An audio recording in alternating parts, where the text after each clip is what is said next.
Learning is misunderstood. Learning that's easy is like writing in sand, here today and gone tomorrow. If there's no effort, it won't stick. We give such least importance to the activity of learning. We have taken it for granted because we think it's second nature, like eating, walking, breathing. But is it? Is it? Have we ever thought deeply on how learning actually works? But what is there to learn? You kids are just like, just read it 100 times. You gotta keep reading and rereading and burn it into your brain. Let's go! Hashtag hard work. Hashtag no shortcuts. 100 times, 100 times!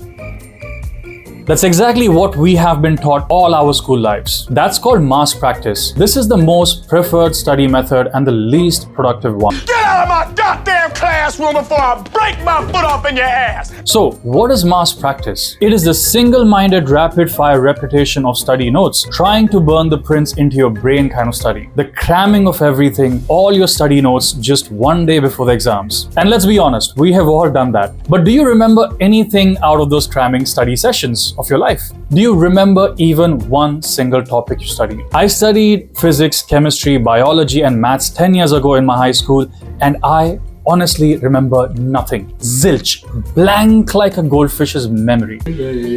So I guess I wasted all that time just to pass my exams. But you can't do the same in the professional world, can you? And what if you really want to study something which you want to keep for lifelong? Unlike my younger self who was just trying to do the bare basics to pass the exams, maybe you are seriously aspiring to be a doctor or an engineer or a coder or a musician, something that you're really passionate about. How do you study wisely then and pour all that knowledge into your brain so it stays with you and you're able to do great things with it? In this video, I am going to give you one golden hack. Just one single one. It's called retrieval practice. Recalling facts or concepts or events from memory is more effective learning strategy than review by rereading or mass practice. One of the most simplest examples of retrieval practice is using flashcards, where you do the activity of remembering the notes and facts that you've written on each flashcard. What this type of retrieval practice does is it strengthens the memory and interrupts the forgetting. The reason I don't remember anything out of my physics, chemistry, biology study module from 10 years ago,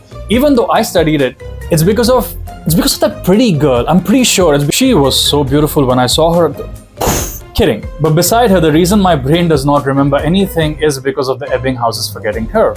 According to this research, your brain is naturally wired to forget things you learn for the first time unless you arrest the forgetting with retrieval practices. I've made a detailed video on this, so you can go check out my video on Ebbinghouse's forgetting curve out here. See, and if the retrieval practices are done consistently, then you can also slow the forgetting, keeping what you learned for a very long period of time. Ain't that cool? That's cool, right? Did you know a single simple quiz after reading a text or hearing a lecture produces better learning and remembering than rereading the text or reviewing lecture notes? While the brain is not a muscle that gets stronger with exercise, the neural pathways that make up for a body of learning do get stronger when the memory is retrieved and learning is practiced. Periodic practice arrests forgetting, strengthens retrieval roots, and is essential for hanging on to the knowledge you want to gain. See, retrieval is harder and it feels boring and less productive, but the effort produces longer lasting learning and enables more versatile application of it in later settings. There are other cool learning practices too, like interleaving, elaboration, directness, mixing up. But in this video, I just wanted to cover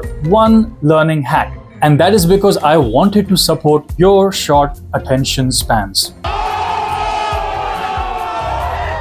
Hopefully you will get fond of me over time, and then we will all dive in together into that deep, dark rabbit hole to explore how our brains actually work.